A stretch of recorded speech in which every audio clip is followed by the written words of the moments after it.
you had told me on our last episode a year ago that I would be running for mayor, I would have probably slapped you. I would have fell off my chair laughing. Maybe we can get people re-involved in this political process. I had 12-year-old kids that would ride by on a bike and say, "You're the mayor, innit?" And I'd be like, "I know you can't vote, but I'm amazed you even know who I am," which at least is a positive thing. And then at the end of the day, what I'm really trying to do is empower people to take their lives to the next level. That's what I've been doing with this show for the past 10 years. And that is the message, ultimately. You kind of want less government for that. Maybe we can re-engage people with the political process. It's brutal, it's a grind. All of the trolling, all of the media, all of the nastiness, all that stuff. And it's one thing for me to handle it, but for friends and family, like they take it personally. And I'll be like, tell my wife, I'm like, "Honey, stay off the damn forums, please. I told you to."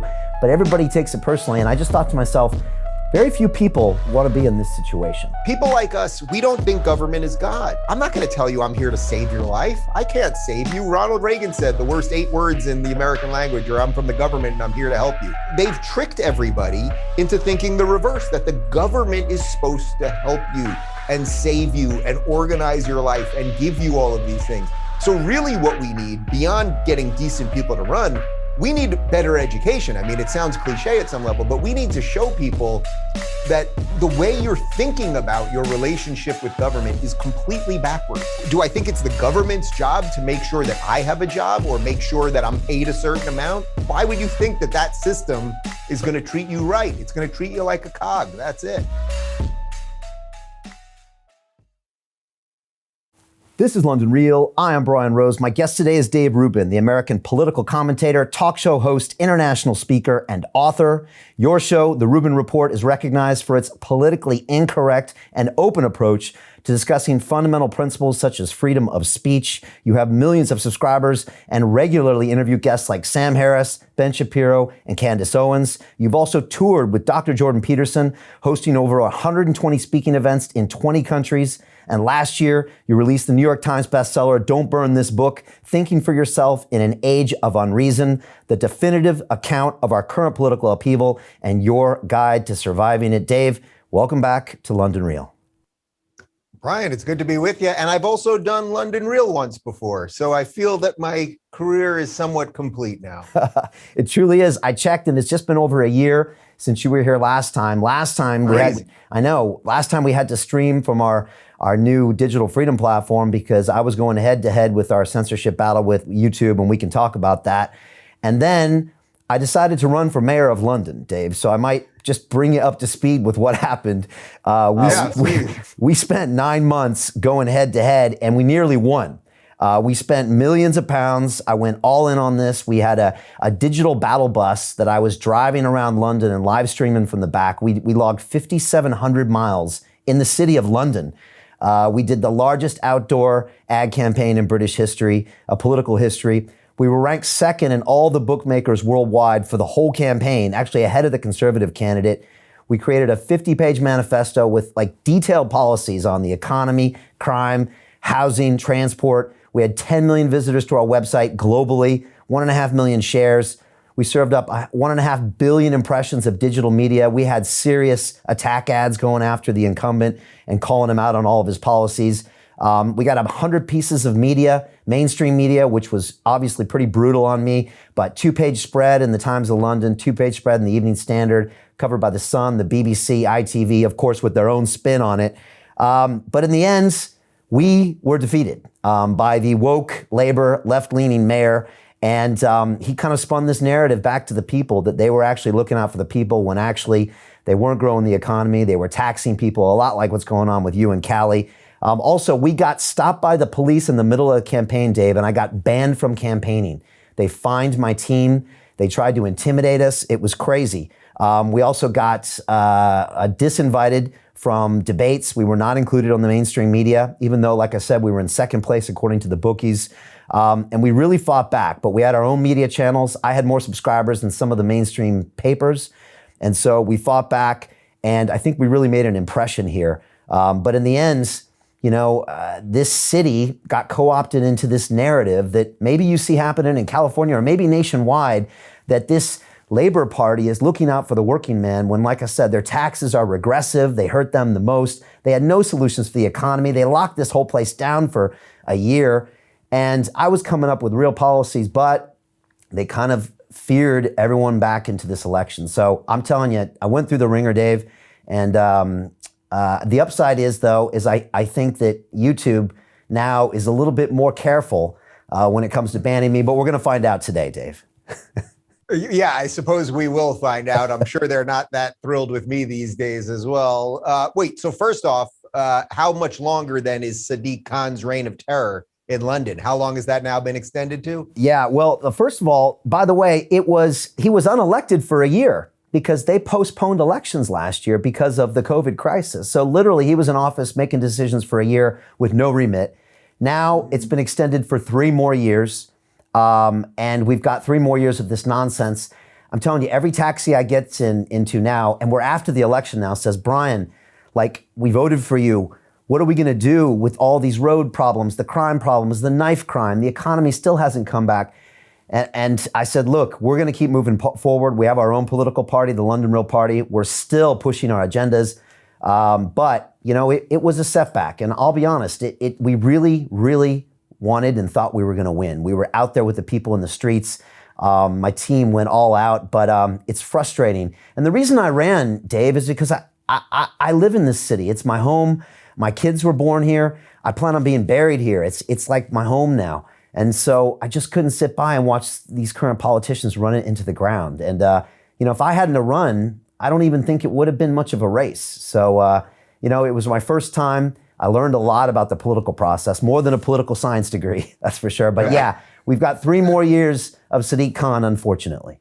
Yeah, well, look, the fact that a guy like you got involved, a guy like Lawrence Fox got involved, outsiders who are trying to do something sane in an insane system, that is a good sign. You know, look, okay, so you didn't win this time. I suspect it probably won't be your last time. And if nothing else, you showed those people, the good, decent people who are the citizens of London, the cab drivers and the people who work in the pubs and everything else, like, people have to get involved. It's one thing for us to talk about these ideas all day long, but one of the things that I mention on my show is that we can't just talk. We've got to do. We've got to recall governors. We've got to build new places of education. We have to build new tech. We have to do all of the things because the progressives, in an American context, sort of your Labor Party, our Democratic Party, they're not for anyone. They're not for small business. They're not for minorities. They're for power. Every single policy that they put forth is taking from someone to give to someone else, as long as it fits in their intersectional diagram of insanity. If they wanted to be for people, if you wanted to be for people, what would you do? Well, first off, you wouldn't take so much of their money. You'd say to people, hey, we, the government, don't need to be this endless black hole of money-sucking, you know, awfulness. What we could actually do is let you keep most of your stuff, and we, the government, will stay slim and trim, and basically will stay out of your lives. We will fund roads. We will fund the police. I know that's very controversial in America, and apparently it's starting to become controversial in the UK as well. That's what a functional government would do. By the way, in an American context, that's what functional governments are doing in places like Florida and places like Texas and places like Tennessee. Now, unfortunately, I'm here in California, which is a really one state, a one party state, the Democrats. I've got a ridiculous governor in Gavin Newsom, who we are recalling, although unfortunately, I don't have much hope that he'll actually be taken out, you know, because a recall just resets the election. It doesn't automatically remove him. He can run again in the recall, and most likely he will win because we don't have a great crew of people doing exactly what you did, which is saying, I'll take the bullet. I will get involved in this thing. I will put my life on the line. I mean that sort of literally and figuratively, because politics is so messy. I will take the salvos. I will let them write the hit pieces, all of those things. People just don't want to do it. And I'm very empathetic to that, obviously. Plenty of people have asked me to do it. I've had plenty of money people say, Dave, we'll back you, just get involved. And it's like, I don't know that I could do all the awful things it would take to get through that machine. And in some ways, that was Trump's greatest credit, in a way, his greatest skill, that he was willing to do all of the bad stuff that you got to do and work through it. But in the end, it didn't even work for him. So politics is very messy. But generally speaking, we all are fighting the same thing right now, whether it's you in London, whether it's me in Los Angeles, whether it's someone watching this in the Middle East or in India or in Mexico.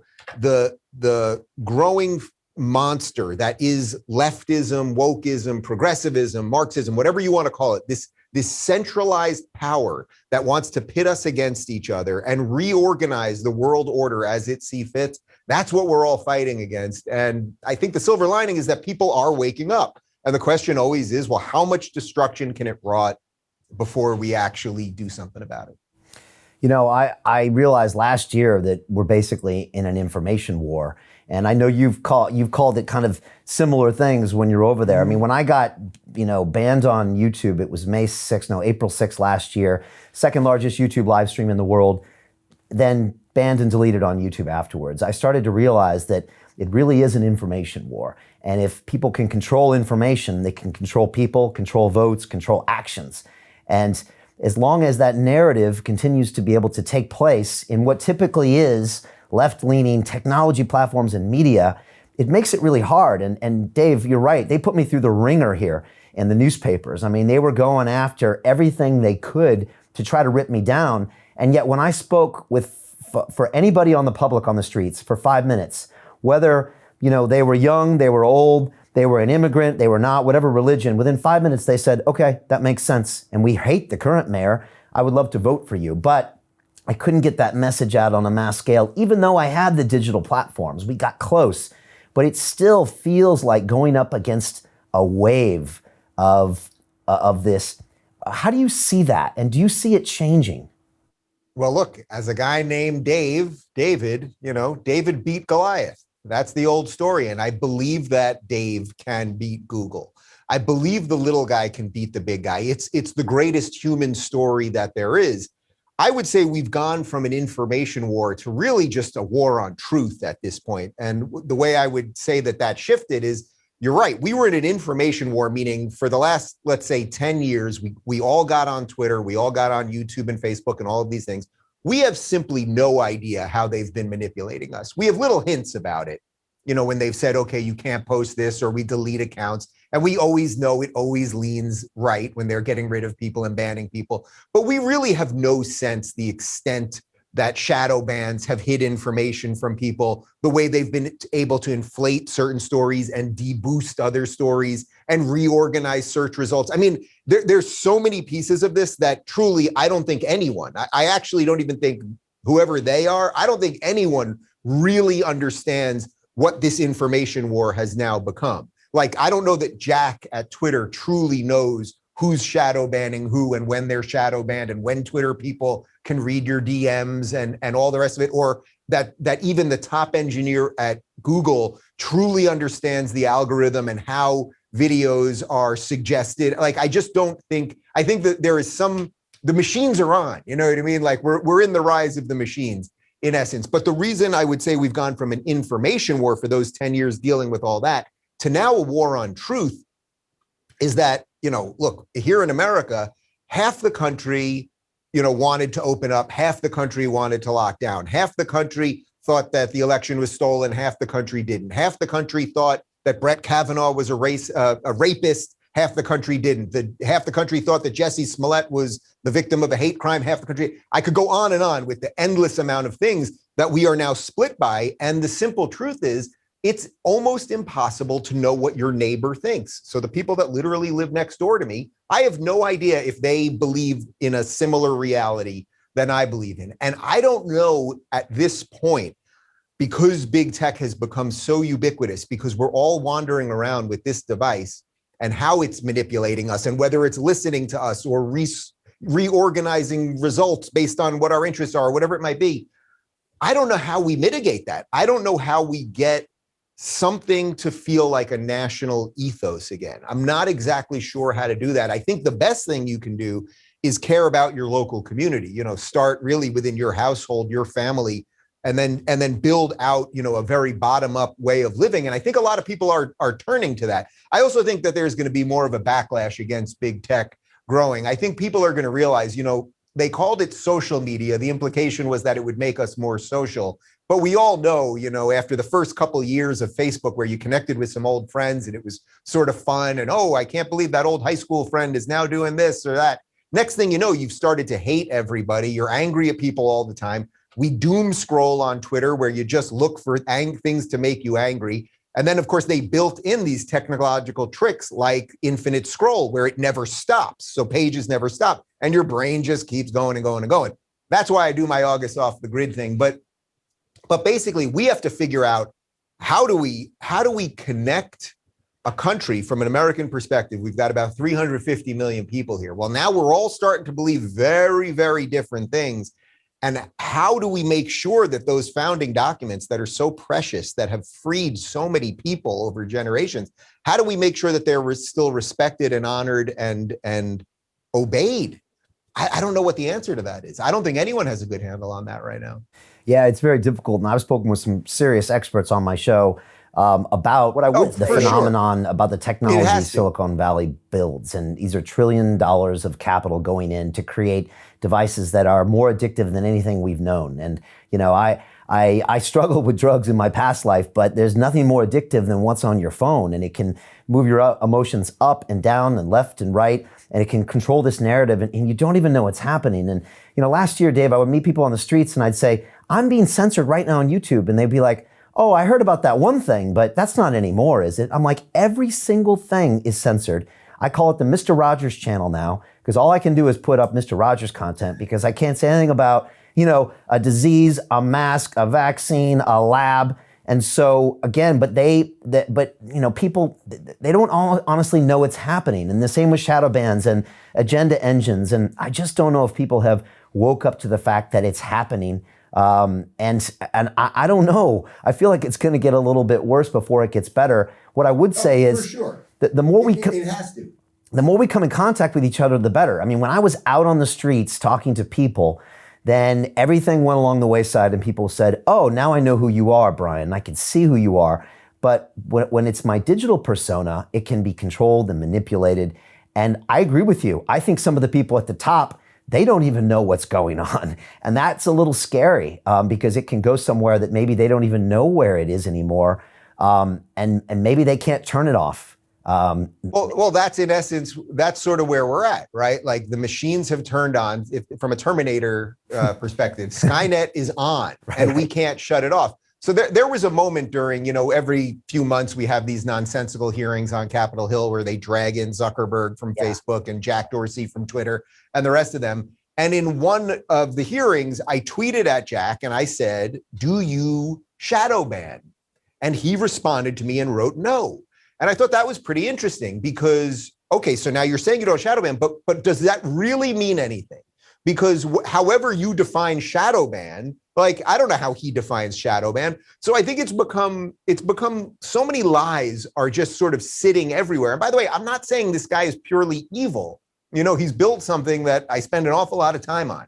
I wish I spent less time on it. I try not to be on it on the weekends, but I'm not saying these people are all evil. You know, in a weird way, Mark Zuckerberg, sometimes I have an odd amount of sympathy for him because there was a real interesting moment in one of the hearings when AOC, who's just the queen of ridiculousness, when she basically was saying to him, you need to censor hate speech, and which really was outsourcing tyranny, right? I mean, she's a government official pressuring a private company, the head of a private company, to censor speech. That's against the First Amendment. I mean, that's in essence the government coercion on speech. Mm-hmm. He basically looked at her and he's like, I can't do that. That's not what I do. Now, he's made all sorts of, I think, mistakes and misjudgments along the way. But again, you know, it's like these guys, they started something 20 years ago. They had no idea what it was going to turn into. And I think the only thing we can do is get out there, talk to real people, really try to figure out new ways to connect with people. And the irony, of course, is that those new ways are really the old ways, which is just face-to-face meeting. And then,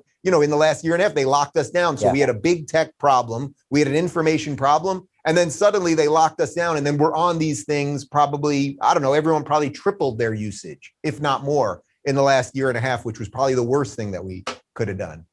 Yeah, no, really well said. And I guess I hadn't thought of the Skynet reference, but I think you're right. And the algo now is optimizing for clicks, emotions, and it'll just keep spinning that algo up to maximize the attention grab, which probably turns into ad dollars.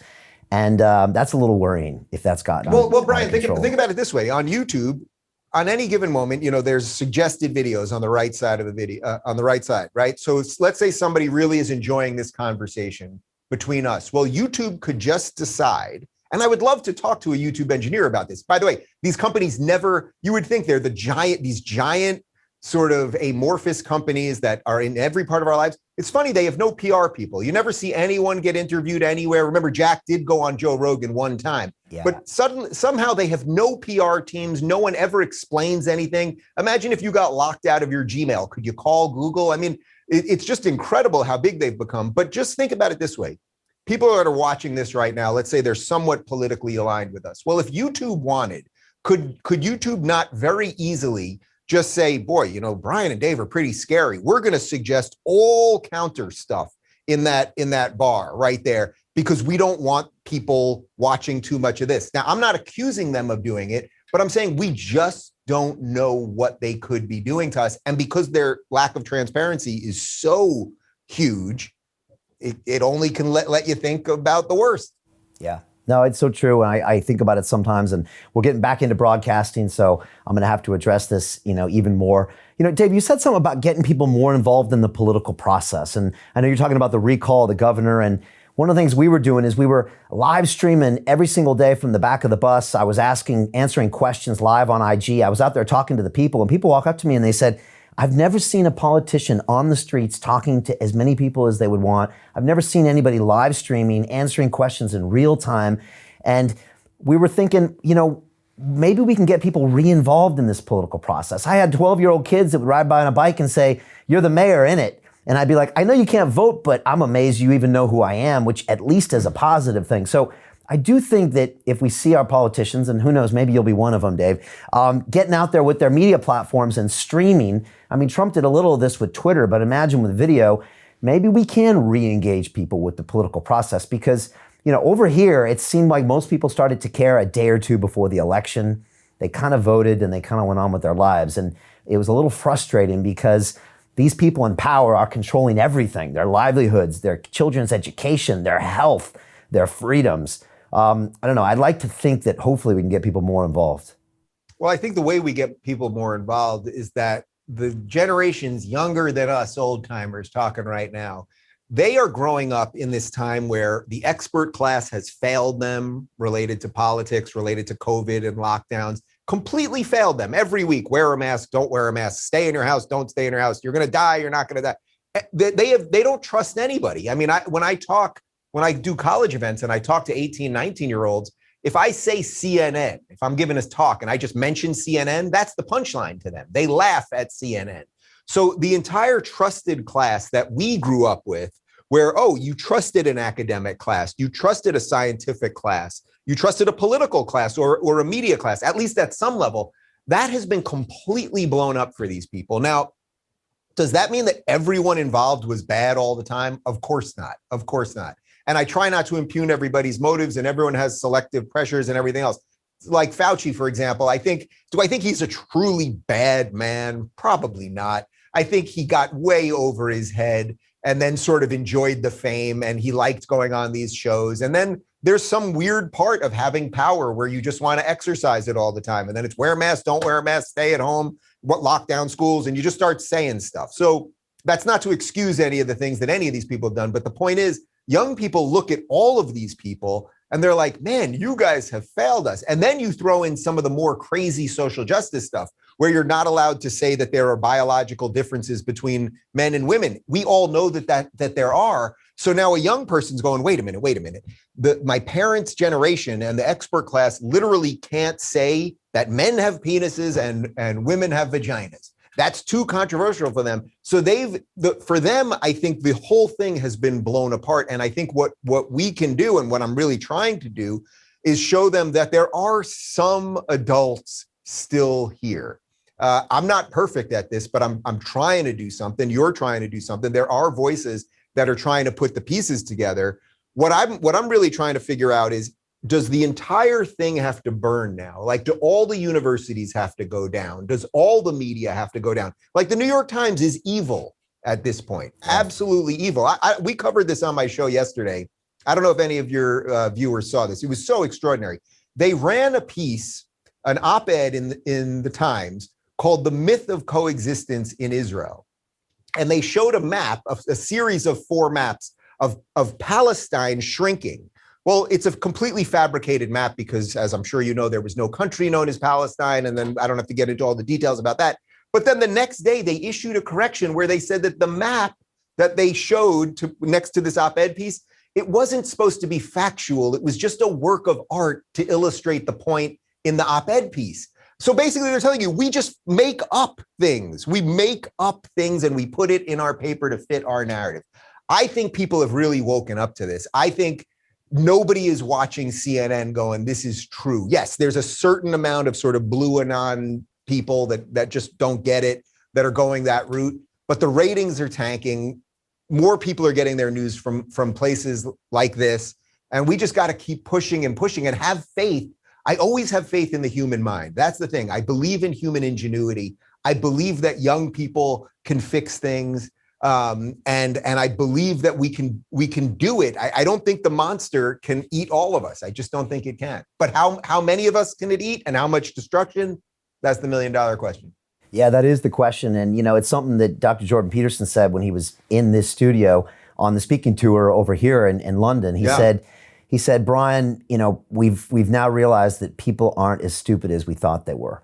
And he said, we've seen that they can now, you know, consume a long form piece of content, or, you know, him debating Sam Harris on a stage at the O2 Arena where Beyonce played a few months earlier that I took my wife to, and people come to that by the tens of thousands.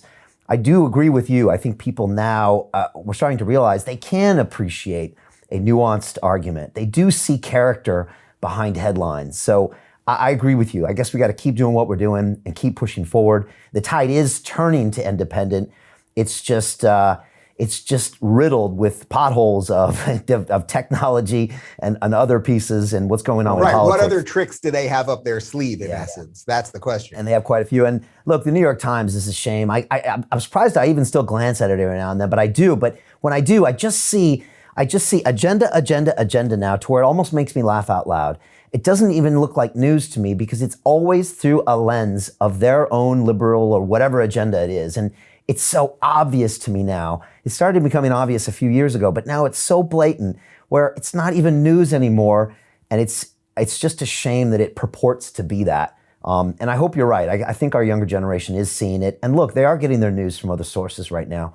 And we had a YouTuber throw his hat in the race here in the mayor of London who did quite well. And I think that was a vote from the kids saying, we're tired of the establishment.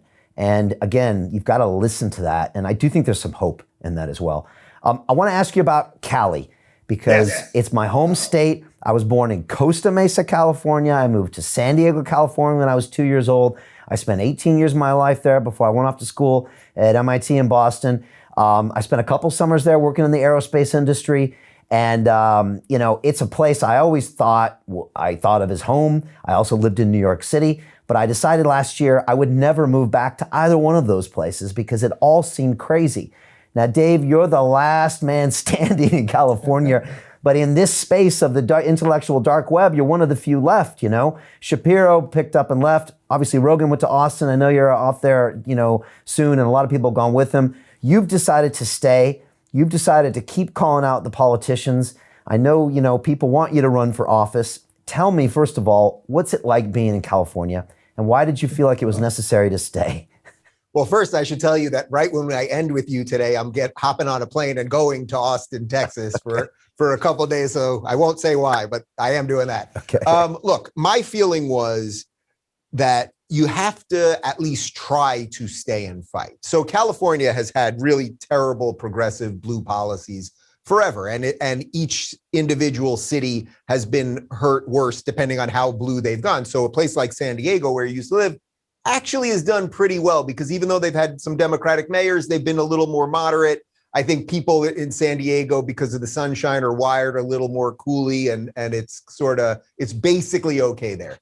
San Francisco, which everyone knows has become an abject disaster. Well, who was the mayor of San Francisco when everything started going to crap? It was Gavin Newsom, who of course now is the governor of California. We've got Eric Garcetti here, who's just another leftist buffoon who I'm told now is going to be our ambassador to India which I guess is good that he's going there. But, they'll probably, I don't even know who the deputy mayor is, but I'm sure it will be someone just as bad as him. But what they do in all of these cities is they raise taxes, that hurts business. They increase regulation, that hurts business.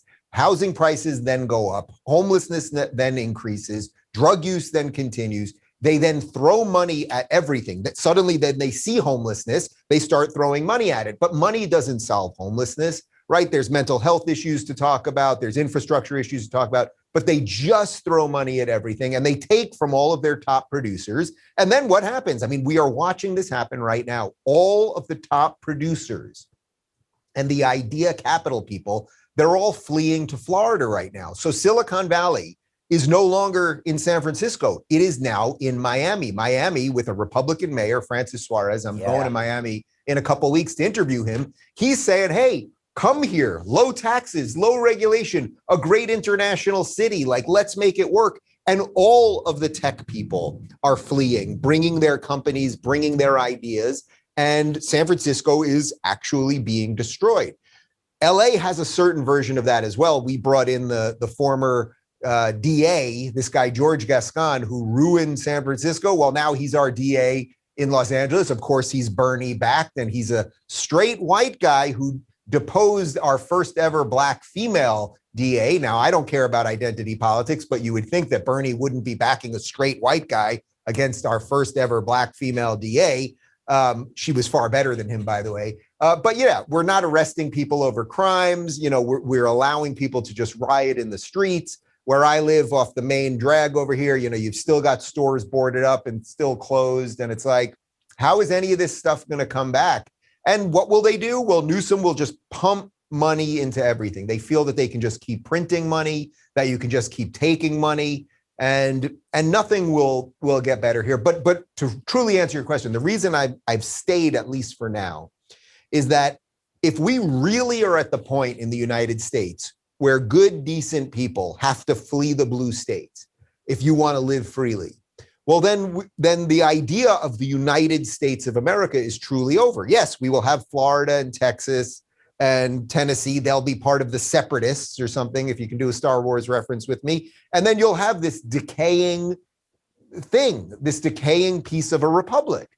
And if we're really there, then that's a very scary place to be, because ultimately we'll be warring between the states. I mean, if that's really where we are. Now, maybe we're at the beginnings of that. But my feeling was, let me at least fight through the recall. So hopefully some decent people get involved. Caitlyn Jenner's running. I don't really think that's much of anything other than a publicity stunt. I hope I'm wrong. But maybe some good people get involved. I just don't think that can be me right now. I can affect things from the outside. And as I said to you before, politics is dirty, man. It's admirable what you did.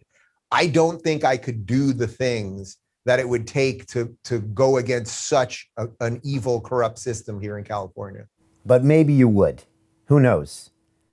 Look, stranger things have happened, right? Like you can push a man so far till he breaks. You can get somebody to the end of the road, and then they go, well, now what do I have to do? Yeah, I mean, if you had told me on our last episode a year ago that I would be running for mayor, I would have probably slapped you. I would have fell off my chair laughing. I just never entered my realm of thought until I was watching the situation. I was watching what was happening. And I thought to myself, Dave, I got 2 young boys. They're 3 and 4 years old. And they're going to ask me 20 years from now, what did you do, Daddy, in the great, crisis of 2021? Did you make some more YouTube videos, or did you actually do something? And I was just like, you know what? I've got to do something about it. But it's definitely, it's brutal. It's a grind. About a month before the elections, I looked around what was going on with me, with all of the trolling, all of the media, all of the nastiness, all that stuff. And it's one thing for me to handle it, but for friends and family, like they take it personally. And I'll be like, tell my wife, I'm like, honey, stay off the damn forums, please. I told you to, but everybody takes it personally. And I just thought to myself, very few people want to be in this situation. And I've also thought to myself, it's probably a very strange person that can even be in this situation, because well, that's the key part, right? Yeah. Because people like us, we don't think government is God. So I'm not here to let's pretend I was running. It would be like, I'm not going to tell you I'm here to save your life. I can't save you. Ronald Reagan said the worst 8 words in the American language are, I'm from the government and I'm here to help you.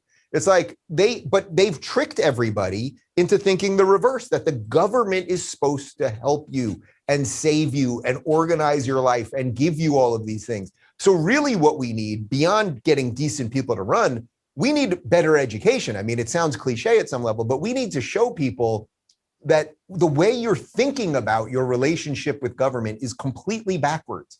Government should be staying out of your life, not interjecting it to every part of your life. But too many people think, oh, if I can just get enough power, if I can just get the guy who I want to run the freaking thing, then all of my problems will be solved. And I don't know of a problem that government has really solved. Yes, we stopped Nazism. That was pretty good. We did that about 70 years ago. We've done some things when we can come together as a nation believing in the American spirit. But what has government done lately? What problem could you have? I can't even think of a problem truly that I could have where I would think, my God, it must be the government. Now, yes, police, roads, a couple basic things, but what real issue? Do I think it's the government's job to make sure that I have a job or make sure that I'm paid a certain amount or something like that? It's just a crazy, why would you think that system is going to treat you right? It's going to treat you like a cog. That's it.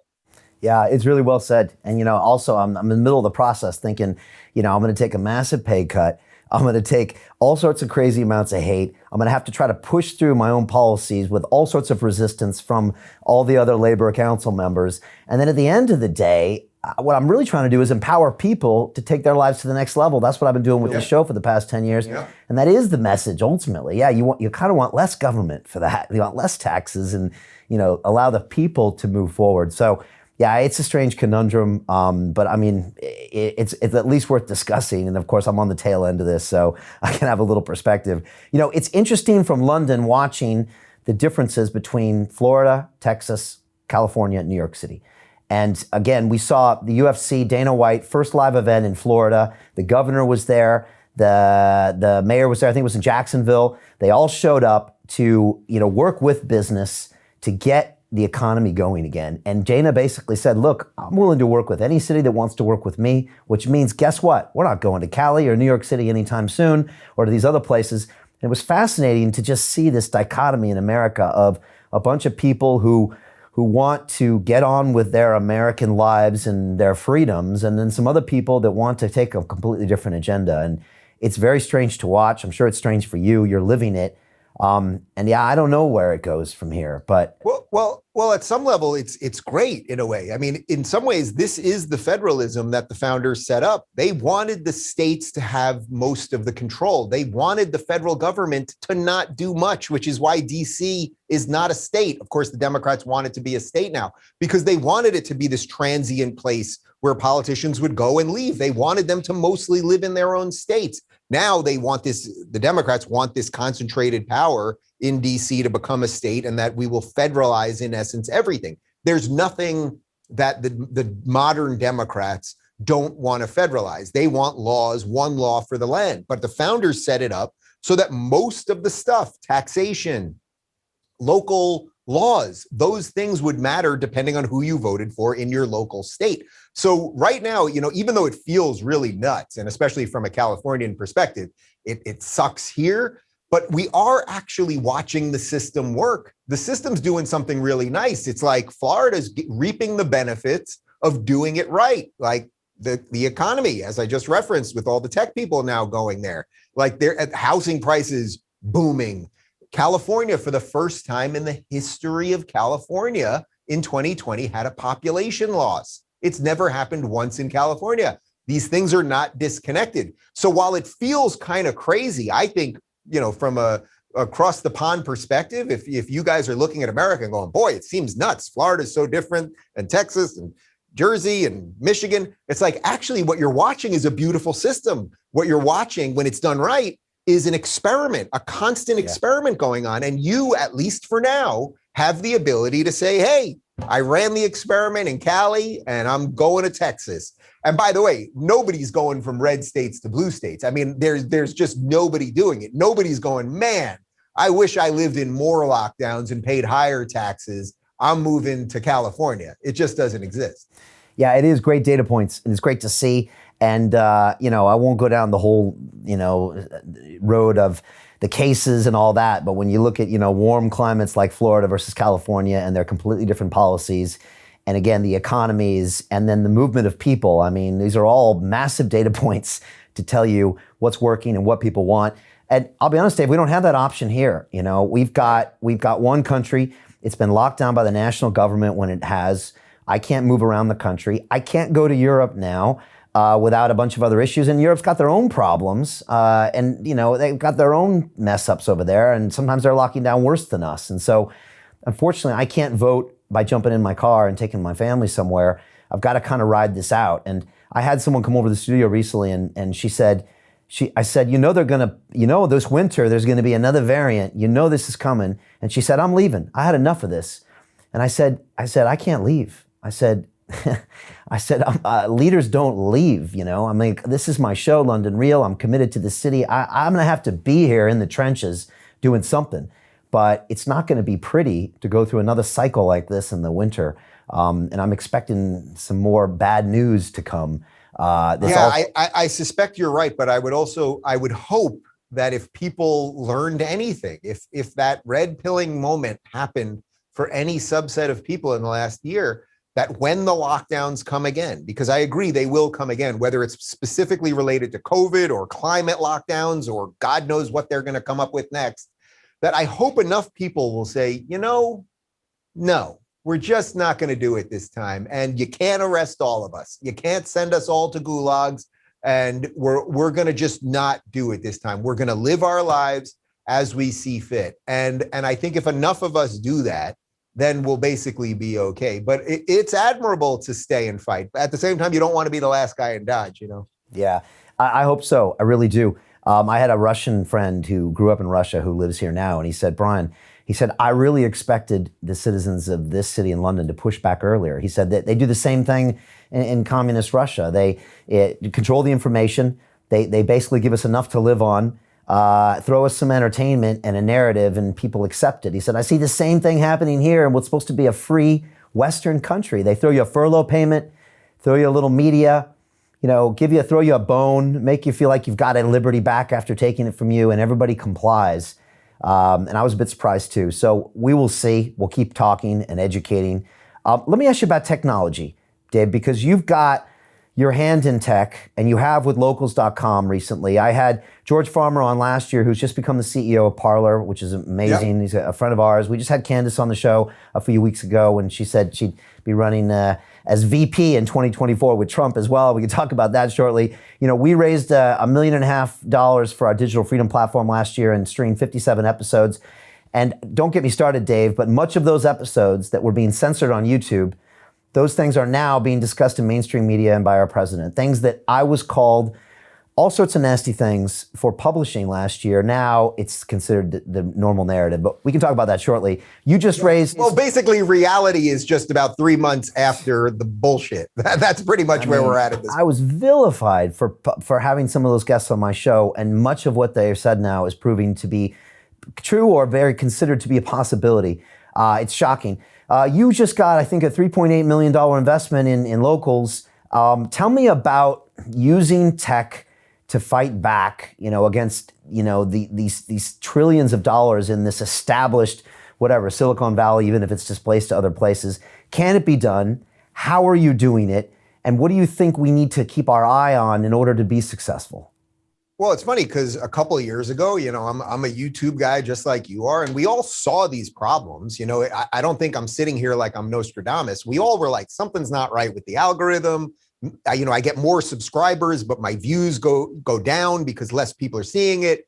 We're being shadow banned, all of the stuff that we all knew about. I was like, something's not right here. And I kept, I know enough people in the tech world through the show that I do, that I kept saying to people, why isn't anyone doing anything about this? And everybody was just like, it's too political. Whatever we create, it'll be thought of as right wing and scary and all that stuff. And I was just like, you know what? Enough's enough. I'm going to start building something. And what I thought we could build, and this is really how Local started, was we should build digital homes for creators, the same way that somebody built the house that I am in right now. But what I do in this house has nothing to do with them. They built it for me, and they sell it to me, and then they get out of the way. What we do with Locals, We build you a community where it's all your video, you own it. It's all your audio, you own it. You own all the user data. You have a news feed that there's no algorithmic manipulation. People can like and comment. We have live chat. We have live video streaming coming. I mean, you guys absolutely should be on there. I'll be happy to connect you with the team afterwards. But in essence, we give you the tools to be an independent creator online. And it's subscription based. So there are no bots, there are no trolls, because once you literally, if you put our minimum in a community, you set your minimum.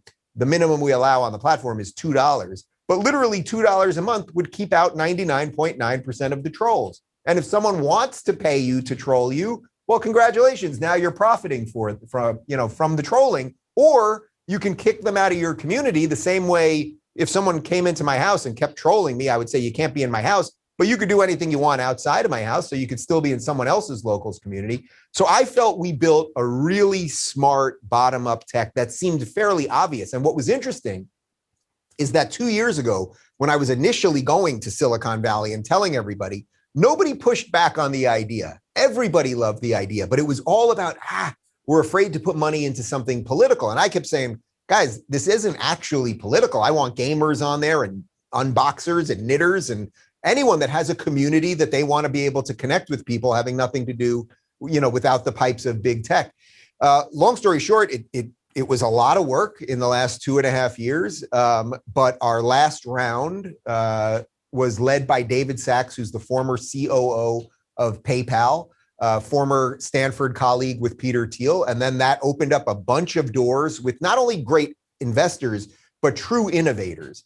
And we're working on decentralized storage and decentralized payments and all those things. And I would say this, we're just one part of the new ecosystem.